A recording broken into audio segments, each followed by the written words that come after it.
Bismillah, Assalamualaikum warahmatullahi wabarakatuh. Kita lanjutkan di aplikasi termodinamika.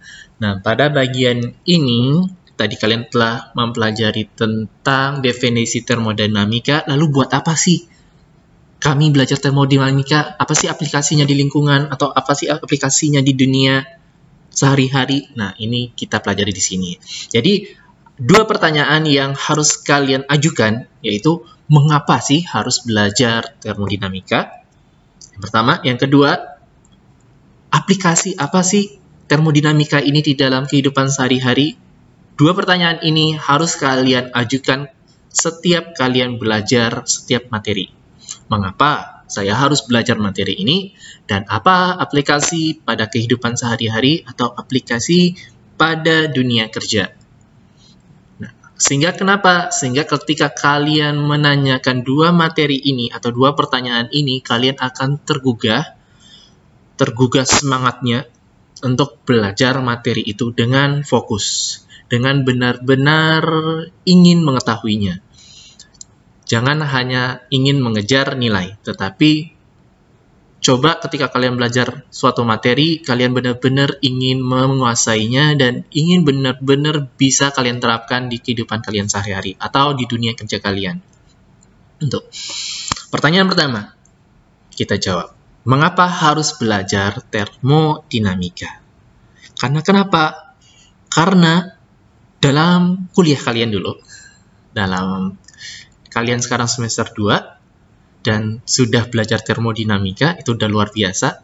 Dulu Bapak belajar termodinamika itu di semester ketiga waktu S1, dan termodinamikanya itu ada dua. Semester 3 itu termodinamika 1, semester 4 itu termodinamika 2. Kalau kalian di semester 2 hanya satu termodinamika, itu sudah luar biasa. Itu kalian pelajari di semester 2. Kenapa sih harus belajar termodinamika? Nah, di dalam bangku kuliah, kalian mempelajari termodinamika itu buat apa? Buat modal utama dan basic utama kalian dalam menempuh materi-materi nantinya di semester atasnya. Karena seluruh semester atasnya nanti tidak akan jauh tentang materi ini, termodinamika. Itu yang pertama.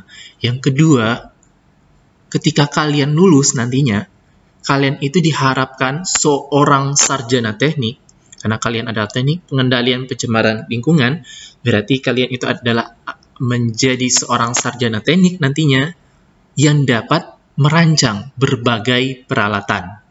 Karena kalian politeknik, berarti kan kalian merancang berbagai peralatan, membuat peralatan. Peralatan apa misalnya yang menyangkut termodinamika? Salah satunya, salah banyaknya ini ya, kena banyak.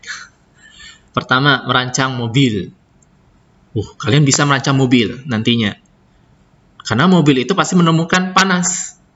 Kalau nggak percaya, coba dicek di mesinnya. Kalian pegang mesinnya, pasti panas. Atau di motor kalian. Coba kalian cek motor kalian. Di knalpotnya panas. Itu terjadi perubahan energi atau panas dari sistem ke lingkungan. Nah, itu di dalam termodinamika dipelajarinya. Begitu juga pompa termal. Ada pompa termal. Di industri ada itu. Terus juga motor roket. Kalian termodinamika juga dipelajari di motor roket. Yang selanjutnya pusat pembangkit tenaga listrik. PLTU. Kalau kalian ingin belajar di PLTU, pengen bekerja di PLTU maksudnya, bukan belajar. Pengen bekerja di PLTU, berarti kalian harus benar-benar kuasai termodinamika. Karena kenapa? Karena termodinamika itu modal utama atau basic utama kalian bisa masuk ke PLTU. Atau turbin gas. Turbin gas itu juga ada di PLTU atau di beberapa perusahaan. Lalu alat pendingin ruangan, AC atau air conditioner. Di ruangan.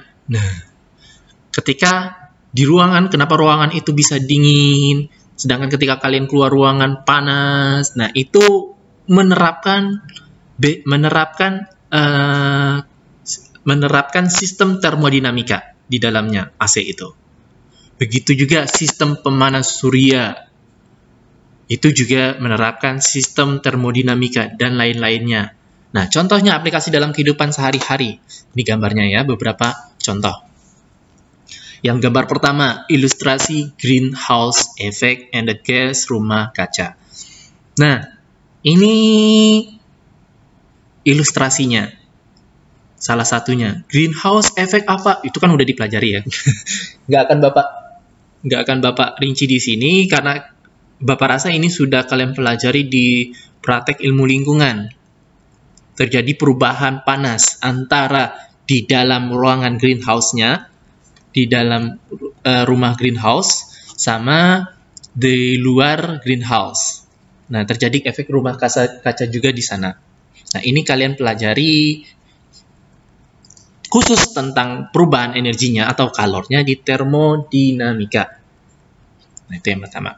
Yang gambar pertama. Yang gambar kedua, ini refrigerator atau kulkas. Kulkas di rumah kalian itu menerapkan sistem termodinamika. Itu di kulkas di rumah kalian. Atau juga automobile engine. Automobile engine ini alat di mana ini ya? Ini nih, roket. Nah, ini atau ada juga di mobil juga ada ini.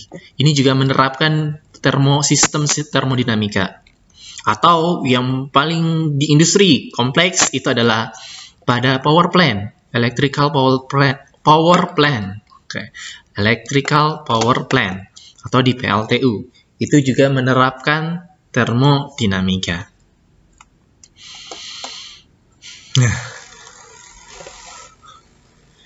Nah, begitu juga pada turbojet engine. Turbojet engine. Ini alat pada mana? Pada pesawat jet. Pada pesawat jet. Turbo engine. Ini juga menerapkan sistem termodinamika.